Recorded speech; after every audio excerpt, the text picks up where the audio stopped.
Qadri multispeciality हॉस्पिटलमध्ये आता मिळणार बांधकाम कामगार योजनेच्या माध्यमातून मोफत शस्त्रक्रिया, स्त्रीरोग विभाग, सर्जरी विभाग, अस्थिरोग व मेडिसिन विभाग, सर्व शस्त्रक्रिया आणि उपचार मोफत।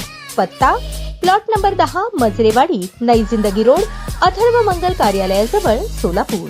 सोलापूर महानगरपालिका निवडणुकीच्या तोंडावर काँग्रेस पक्षाला सोलापुरात मोठा धक्का बसला आहे। 2 टर्म नगरसेविका असलेल्या श्रीदेवी फुलारे यांनी पालकमंत्री जयकुमार गोरे, आमदार देवेंद्र कोठे, भाजप शहराध्यक्ष रोहिणी तडवळकर, माजी महापौर दिलीप कोल्हे यांच्या उपस्थितीत आपले पती जॉन फुलारे यांच्यासह भाजपात प्रवेश केला। भाजप प्रवेश केल्यानंतर श्रीदेवी फुलारे यांनी विमानतळावर जाऊन मुख्यमंत्री फडणवीस यांची भेट घेतली। वर्षापूर्वी झालेल्या विधानसभा निवडणुकीत फुलारे भाजपमध्ये जाणार होते, परंतु त्या अगोदरच त्यांचे पारंपरिक विरोधक अंबारस करगुळे आणि माजी नगरसेविका वैष्णवी करगुळे यांनी भाजपात प्रवेश केला। त्यामुळे काँग्रेसवर नाराज फुलारे यांनी शेवटी त्यावेळेचे काँग्रेस उमेदवार चेतन नरोटे यांच्या प्रचारात उत्स्फूर्त सहभाग नोंदवल्याचे दिसून आले। दरम्यान प्रभाग 15 मध्ये अनुसूचित जाती महिला आरक्षण असल्याने काँग्रेसकडून श्रीदेवी फुलारे यांची वाट मोकळी आहे, पण यापूर्वीच वैष्णवी करगुळे भाजपमध्ये गेल्याने त्या ठिकाणी आता फुलारे सुद्धा भाजपमध्ये गेले आहेत। त्यामुळे प्रभाग 15 मधील अनुसूचित जाती महिलांच्या उमेदवारीसाठी निश्चितच रस्सीखेच पाहायला मिळणार आहे। सोलापूर शहरामध्ये गोल्डन नगरसेविका म्हणून प्रसिद्ध असलेल्या श्रीदेवी फुलारे यांनी 10 वर्ष नगरसेविका म्हणून कामकाज करताना आपले कायमच लक्ष वेधून घेतले आहे। अनेक आंदोलन करून सत्ताधारी भाजपला त्यांनी जेरी सांडल्याचे पाहायला मिळाले।